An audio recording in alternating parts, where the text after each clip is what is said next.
Bienvenue à tous. Nous allons lire un verset du Srimad Bhagavatam, deuxième chant, quatrième chapitre, verset 15. Om Namo Bhagavate Vasudevaya.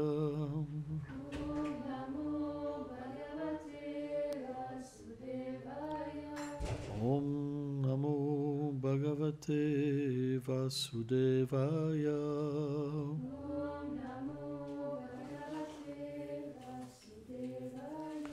Om Namo Bhagavate Vasudevaya.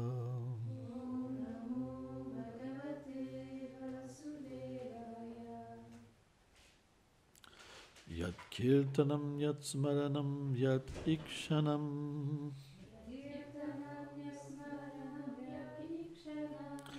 Yat Vandanam Yat Shravanam Yat Amranam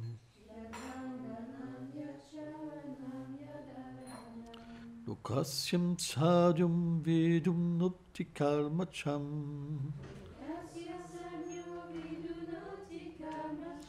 Taismai Subhadra Shavashe Namo Namaha Yat Kirtanam Yat Smaranam Yat Ikshanam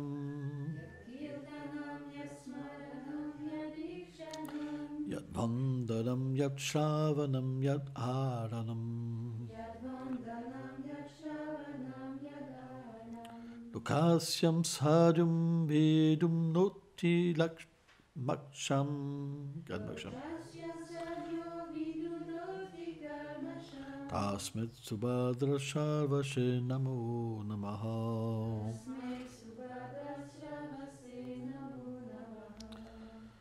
Yat Kirtanam Yat Smaranam Yat Akshanam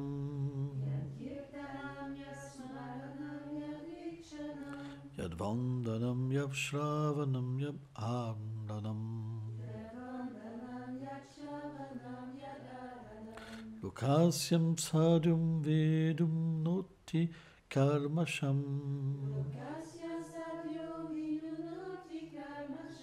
Tasme Subhadra Sharvashe Namo Namaha.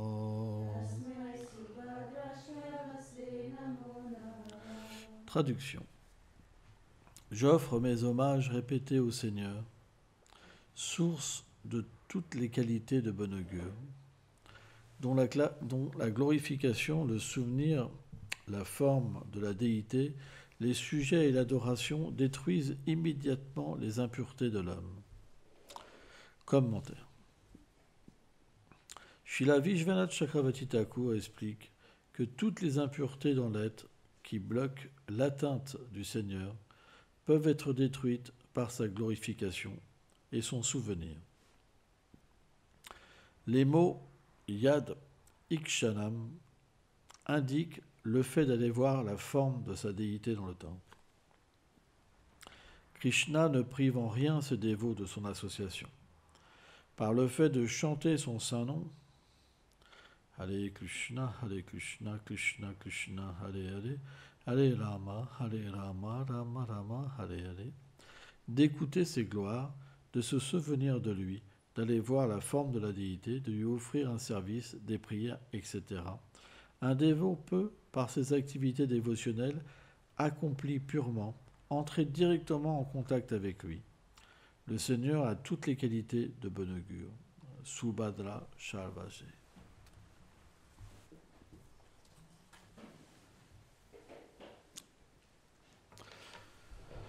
Om Ganatimilandasyam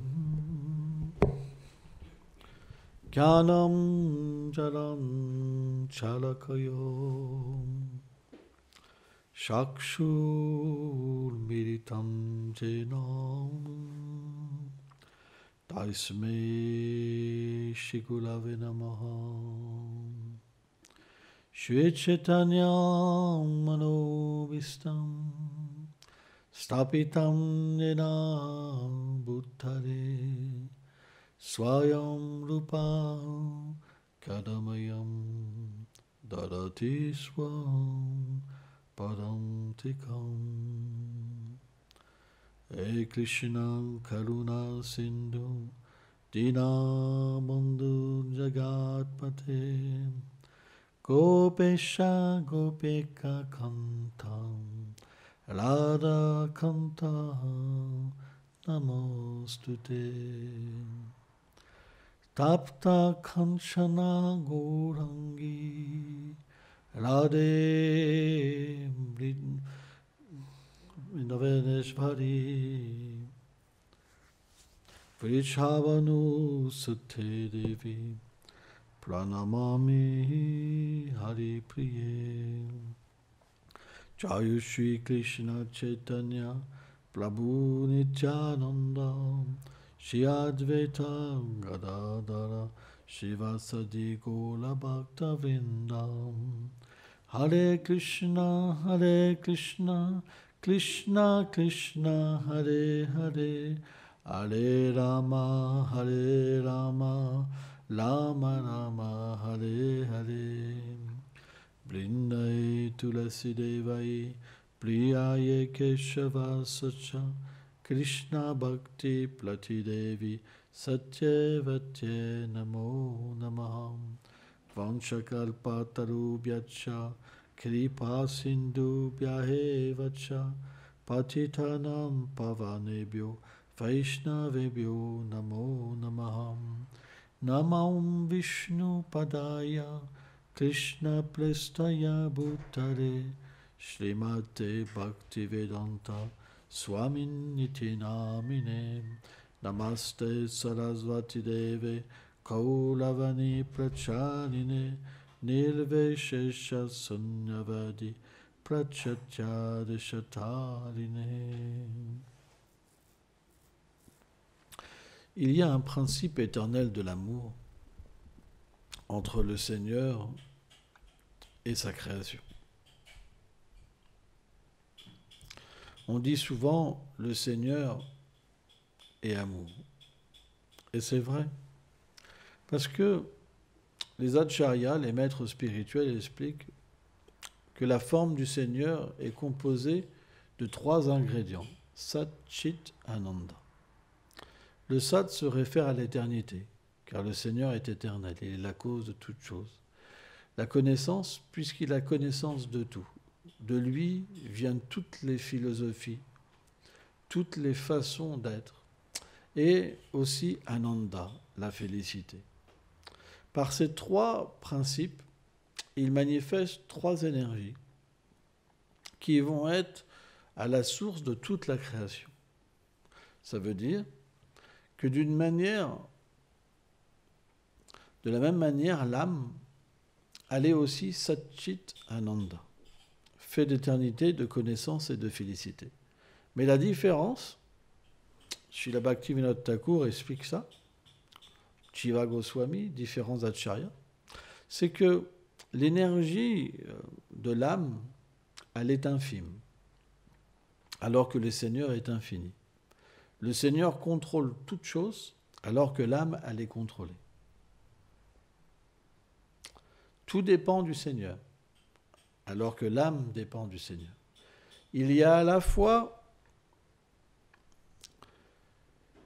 une non-différence et une différence. C'est pourquoi la philosophie qui a donné le Seigneur, Achinta Beda Habeda,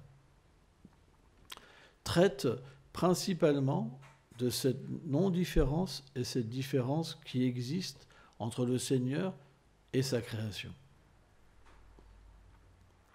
Mais pour comprendre ces sujets, il faut naturellement accepter la vérité qui émane directement du Seigneur suprême. C'est pourquoi notre référence pour comprendre le Seigneur, c'est les textes védiques. C'est pourquoi on dit que ces textes-là, Shruti, c'est comme la mer. Et ça, c'est quelque chose qui est très important à comprendre. Si on veut comprendre qui est le Père, on doit demander à la mer qui est le Père. Si la mer nous ment, on n'a pas le choix que d'accepter ce qu'elle va nous dire. Ça, c'est l'exemple matériel. Mais d'un exemple, en fait, spirituel, la connaissance qui émane du Seigneur, elle est comme une mère, puisqu'elle nourrit tous les êtres vivants. Elle accompagne tous les êtres vivants. Elle permet aux êtres vivants d'avoir la connaissance de ce qu'il faut faire pour se libérer et comprendre le Seigneur suprême. Donc, si on veut comprendre la nature du Seigneur, comprendre notre nature, comprendre la nature du monde matériel, tout ce qui nous entoure, on doit approcher la connaissance transcendantale. Et à travers cette connaissance, alors, on peut être situé d'une manière parfaite. Je vais vous donner un exemple. Comment vous voulez comprendre un environnement sans connaissance? La plupart des êtres, qu'est-ce qu'ils vont faire? Ils vont, par leur expérience, essayer de comprendre l'environnement. Mais l'âme conditionnée, elle a 4 imperfections majeures. Elle a des sens imparfaits, elle est sujet à l'erreur. Hein? Qui va dire les autres? Elle a cette propension à tromper autrui. Et la dernière, à être dans l'illusion. Donc, à travers ces 4 imperfections, comment vous pouvez comprendre l'environnement? Ce n'est pas possible. Vous pouvez éventuellement comprendre d'un certain niveau, mais toujours imparfait. Par exemple, l'autre jour, j'étais avec une personne et elle me disait, et c'était intéressant parce qu'elle ne pouvait pas voir le Seigneur suprême. La cause, c'est parce qu'elle n'avait pas la connaissance pour pouvoir le voir. Car la connaissance du Seigneur et lui-même, ce n'est pas différent. Quand on lit le Srimad Bhagavatam, quand on lit la Bhagavad Gita, on voit le Seigneur directement. On ne voit plus l'effet, mais on voit la cause. Et bien pour lui, la nature matérielle, ce qu'on appelle la nature, elle était indépendante. Et elle pouvait par elle-même donner quelque chose à l'être vivant. Mais c'est complètement faux, parce que tout pouvoir vient du Seigneur. Derrière la nature, il y a le Seigneur suprême. Mais ce qui est vraiment intéressant, et ça m'a fait rappeler mes débuts dans la vie spirituelle, c'est que quand notre conscience ne peut pas voir le Seigneur suprême, on peut, même si on nous l'explique, on nous le dit, on ne peut pas comprendre. On verra toujours, par rapport à notre conscience, l'effet, mais pas la cause. Vous comprenez ce principe?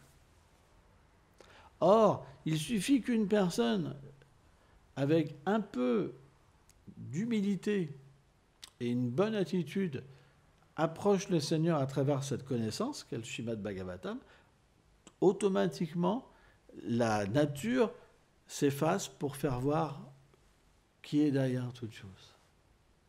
Et c'est ça qui nous différencie entre certaines philosophies. Certaines philosophies vont traiter plus de la création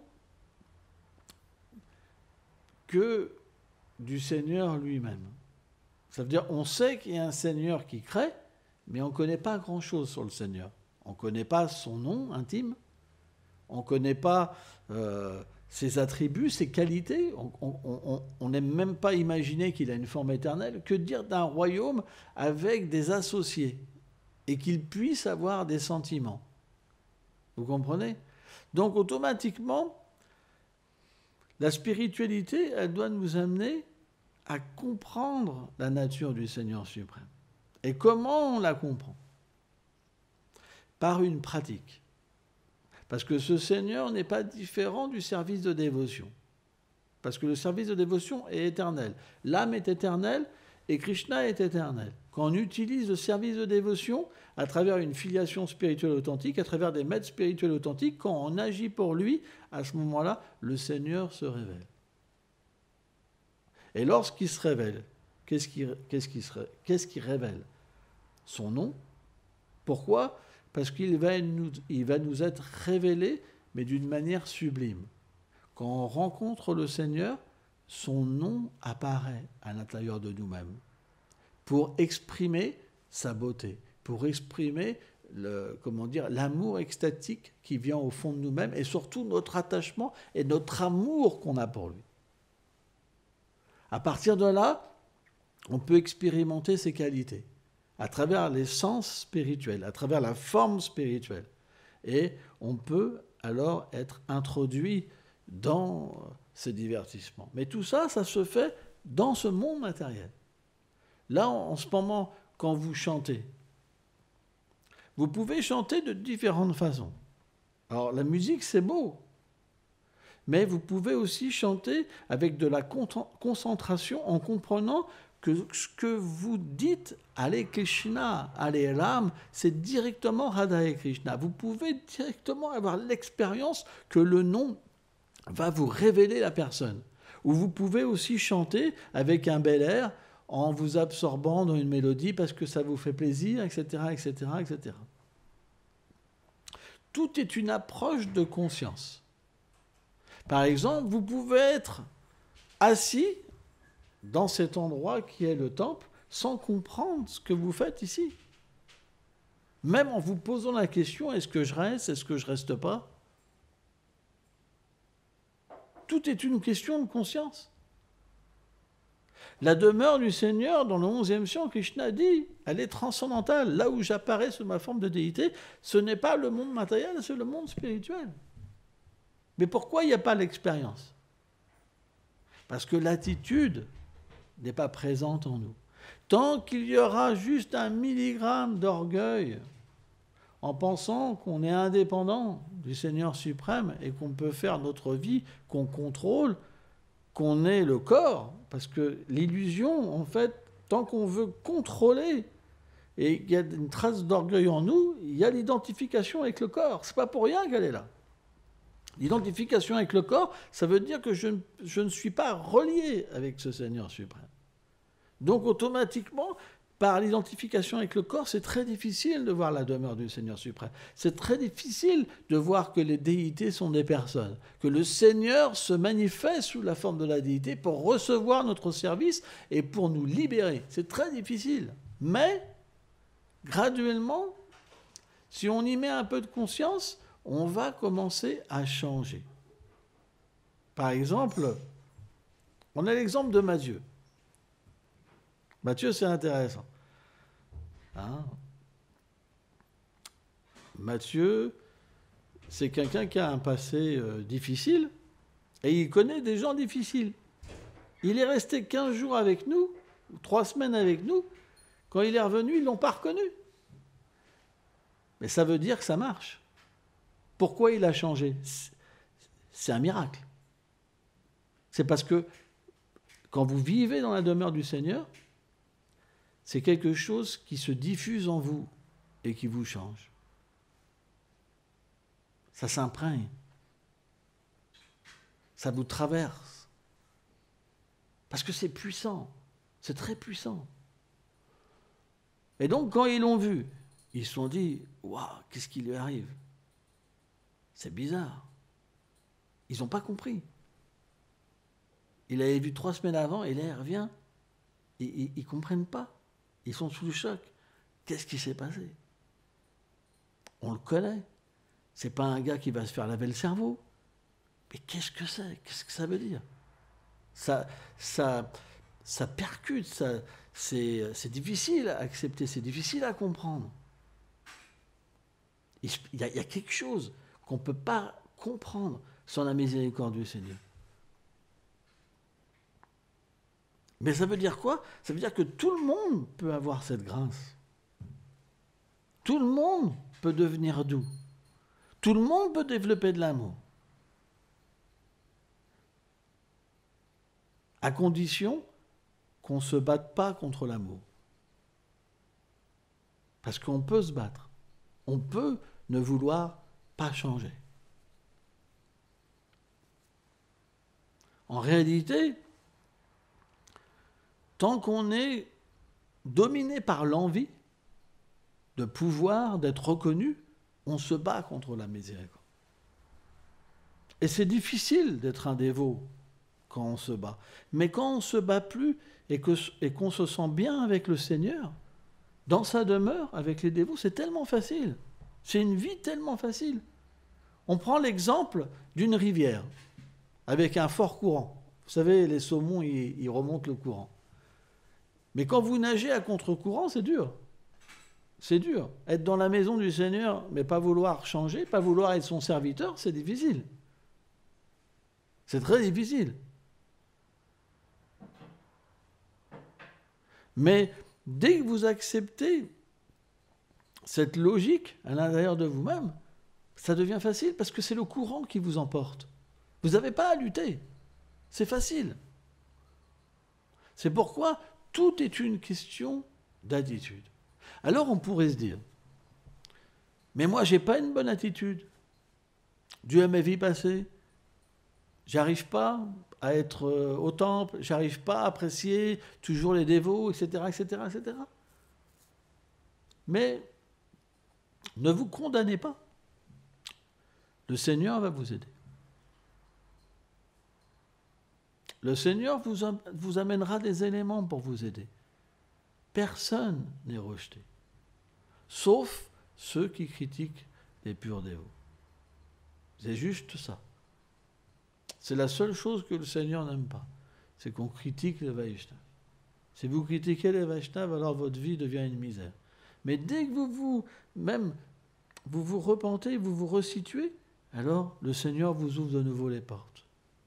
C'est pourquoi l'attitude, encore une fois, est la chose la plus importante. Vous pouvez être le plus déchu. Vous pouvez avoir fait les plus mauvaises choses. Mais si vous avez la bonne attitude, le bon repentir, en un claquement de doigts, tous vos péchés peuvent être pardonnés. Krishna, il dit dans ce verset Savadamam Parityajam, il dit au Arjuna, abandonne toute chose, simplement abandonne-toi à moi. Délaisse toutes ces voies, abandonne-toi à moi, et je te promets, toutes les conséquences de tes actes seront absures. On n'a pas besoin d'autre chose. Une fois qu'on est libéré de toutes les actions impies qu'on a faites dans nos vies passées, on devient libre du karma. On devient détaché du corps. On devient détaché de tout lien avec le monde matériel et on se retrouve à aimer le Seigneur suprême. On devient pur. La pureté existe. Malheureusement, les religieux, ils en font quelque chose de peu cher. Avec des philosophies où simplement tu acceptes ça et tu es libéré. Mais ils ne sont pas libérés. Moi, je me rappellerai, une fois, il y avait un religieux comme ça qui m'avait attaqué. Il me dit, prends refuge en un tel et tu verras, tous tes problèmes partiront, tous tes péchés partiront. Et je lui dis, et toi, tu es libéré de la concupiscence, de l'envie, de la convoitise, tout ça, mais jamais répondu.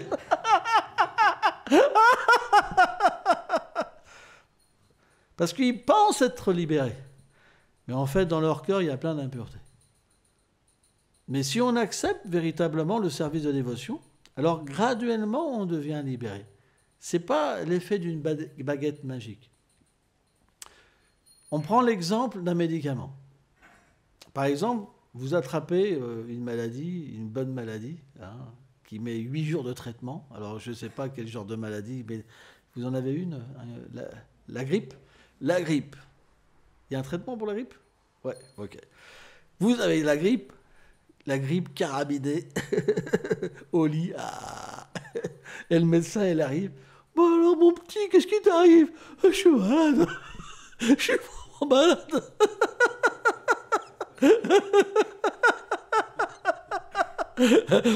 C'est même dit que les plus costauds, c'est eux qui pleurent plus leur mère.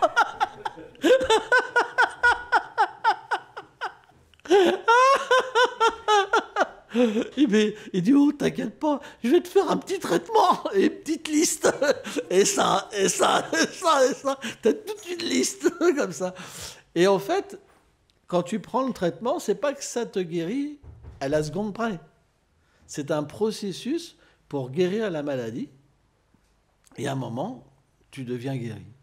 Et bien, de la même manière, le service de dévotion, c'est quelque chose qui est graduel. Mais ce qu'il faut, c'est pas arrêter le traitement, parce qu'on retombe malade. Donc, il y a une vigilance à avoir dans notre façon de pratiquer. Parce que l'énergie matérielle est très puissante. Elle vient avec des petits plats, des petites choses. Alors, tu reprendrais bien un petit quelque chose comme ça. Non, non, non, non, allez, allez, non, non, non, non, non, allez, allez, bon, allez, une petite fois, allez, hop, en cachette. Et puis, on se dit, ouais, c'est pas mal, finalement, je vais le cacher, et puis je vais le faire ça en secret.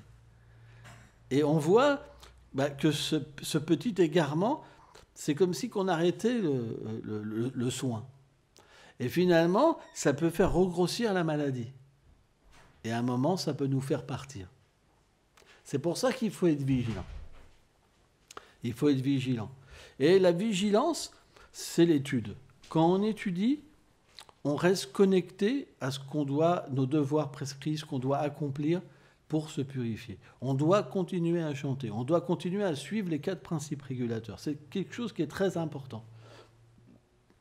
Et accomplir notre service. Et graduellement, même si c'est difficile, parce que quand on prend de la médecine, c'est pas que des fois il y a des pics de maladies qui reviennent, par exemple, c'est difficile, pourtant on prend de la médecine, mais à un moment, alors on commence à guérir, et il faut continuer jusqu'à temps qu'on soit complètement guéri. Et à ce moment-là, à un moment, l'expérience de Krishna viendra. C'est pourquoi il y a des pièges dans la dévotion. Un des pièges majeurs, c'est que quand on prend cette médecine, on va contracter une puissance spirituelle, une beauté spirituelle, on va avoir de la connaissance, des dons, et les gens vont commencer à nous approcher.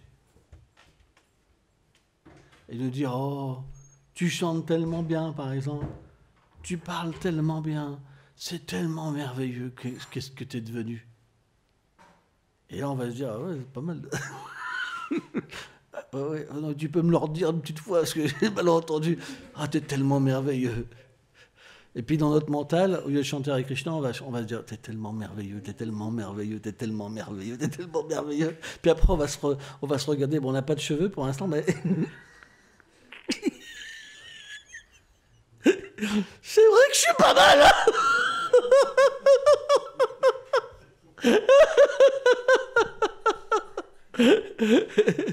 Puis après, on n'adore plus que nous et on oublie Krishna. Et surtout, ce qui se passe, c'est quand on se fait adorer, qu'on accepte l'adoration. Quand on se fait critiquer, on devient vraiment dur. Et on devient une forme de Vaishnav qui va amener beaucoup de politique, beaucoup de disharmonie, en fait, dans le mouvement de Sankirtan. Il y a beaucoup de personnes qui sont à voir, c'est pas un peu. Parce qu'à moins d'avoir une expérience spirituelle, c'est très difficile de délaisser la glorification, la position. C'est très difficile.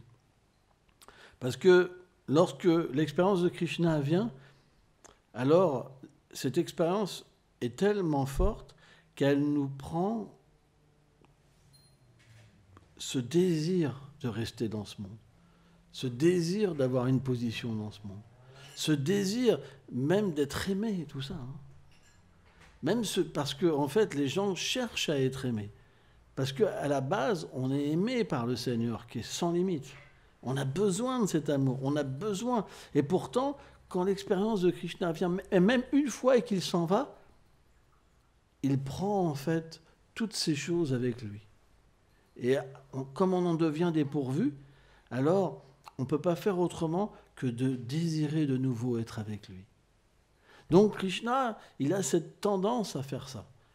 Il vient et il s'en va. Pourquoi il vient ? Parce que s'il ne vient pas, on ne peut pas désirer être avec lui à 100%. Et en même temps, quand il part, après on pleure. On pleure parce que personne ne peut le remplacer. Et c'est à ce moment-là qu'on peut chanter, qu'on peut l'adorer purement. Alors, pour finir, on pourrait se dire, oui, mais moi, je n'ai pas l'expérience. Si, tout le monde a l'expérience. Quand vous voyez Krishna, quand vous dansez pour Krishna, quand vous chantez, Krishna est là. Donc, vous avez déjà l'expérience de Krishna. Par exemple, Rukmini, on prend cet exemple. Rukmini, elle n'avait jamais vu Krishna, mais elle avait entendu les qualités de Krishna. Elle avait entendu sur la beauté de Krishna, sur le parfum de son corps, de la manière où Krishna marchait. de quelle manière il aimait ses dévots, etc., etc. Elle a désiré un tel désir que Krishna est venu la kidnapper. Parce qu'elle devait se marier avec une autre personne, un roi démoniaque, et Krishna est venu la délivrer. Il l'a même laissé prendre les rênes du chariot. Vous vous rendez compte? C'est Krishna qui s'est fait kidnapper. Mais on ne doit pas imiter Krishna. On ne doit pas imiter Radharani. L'âme, elle est faite pour recevoir leur amour. Quand on tombe amoureux d'une femme et d'un homme, par exemple, dans ce monde, on cherche à imiter. Et quand on imite, alors on se retrouve très éloigné de la vérité.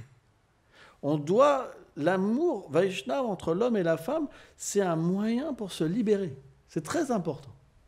C'est très important. C'est un moyen pour se libérer. On devient des vrais amis.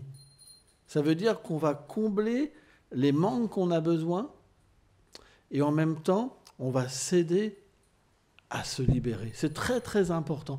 Et à ce moment-là, cette aide, elle va venir à un tel point qu'on va pouvoir un jour vraiment chanter et avoir cette expérience de l'amour de Radha et Krishna. Et quand l'expérience de l'amour Radha et Krishna est là, c'est tellement beau et on trouve tellement notre place à goûter un tel nectar qu'on comprend à ce moment-là que notre position, elle n'est pas d'imiter, mais elle est de goûter.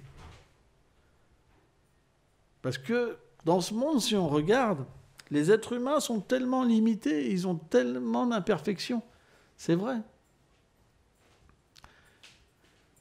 Combien de fois on a menti à un homme, à une femme, en lui faisant voir simplement un aspect de nous-mêmes, mais le reste à l'intérieur, il était différent. C'est pourquoi, à un moment, l'amour se désagrège dans ce monde. Parce qu'à un moment, il y a d'autres choses qui se manifestent dans les êtres.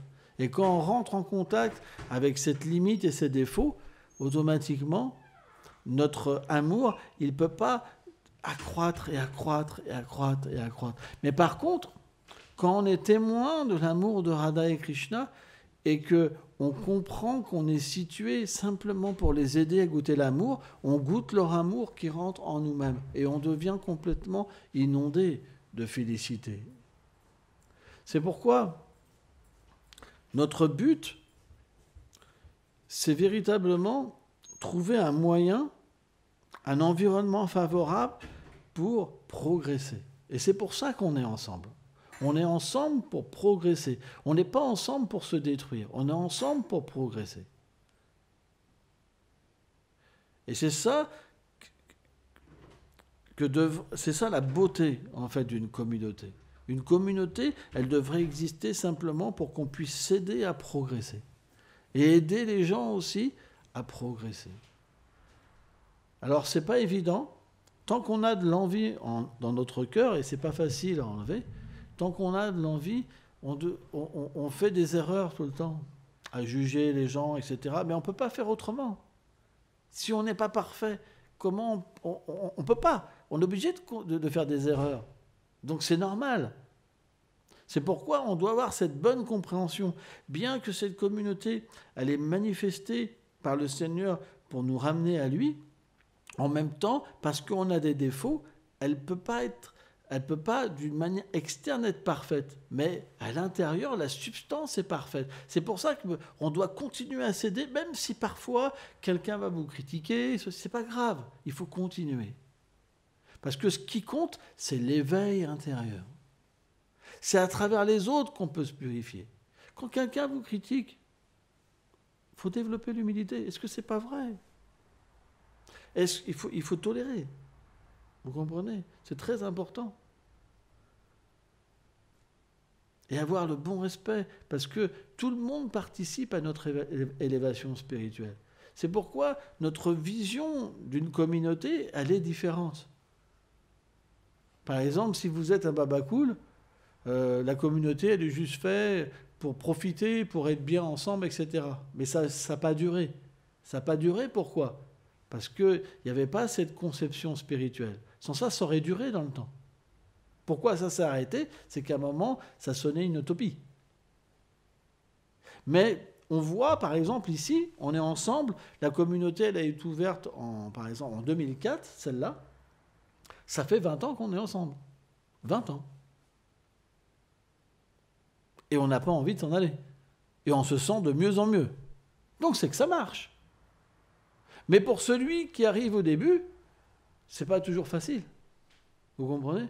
Donc on devrait toujours de la même manière se rappeler comment on a commencé et ce qu'on avait besoin. On n'est pas comme des militaires. Les militaires, ils disent je t'en ai fait baver, j'en ai bavé, je vais t'en faire baver. On n'est pas comme les militaires. Notre conception, ça devrait être j'avais besoin de ça, je ne l'ai pas eu, alors il faut que je le produise. Et c'est ça qui est important. On a eu des besoins. Et on a encore des besoins. Donc il faut qu'on le produise. Si on en a besoin, c'est qu'il faut le créer. Et c'est ça notre, challenge. C'est qu'on doit faire évoluer la communauté. C'est pas qu'on évolue dans les règles. On ne va pas enlever les règles, parce que sans les règles, sans le service de dévotion, on ne peut pas atteindre la pureté et le contact avec Krishna. Mais on peut adapter les choses sans changer les règles d'une manière que ça soit agréable. C'est ça qui est important. Merci beaucoup.